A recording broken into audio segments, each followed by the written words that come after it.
Have you ever looked up at the night sky and wondered what's out there? Well, get ready, because we're blasting off on an adventure through space. First stop, the moon. It's our closest neighbor in space, and it's covered in craters. Imagine jumping as high as a kangaroo.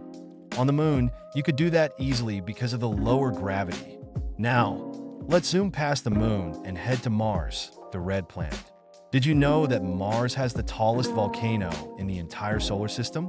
It's called Olympus Mons, and it's about 3 times taller than Mount Everest. Next, we're flying through the asteroid belt. Watch out!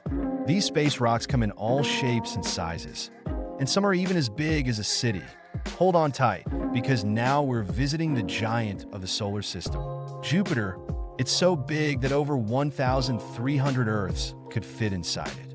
And look at that huge storm called the Great Red Spot. It's been raging for hundreds of years. And finally, let's take a quick peek at Saturn with its dazzling rings.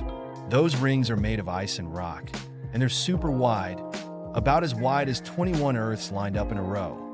Wow! Space is full of wonders and surprises. There's so much more to explore out there. So keep looking up and stay curious. Who knows? Maybe one day you'll be the one to discover something new in the vast universe.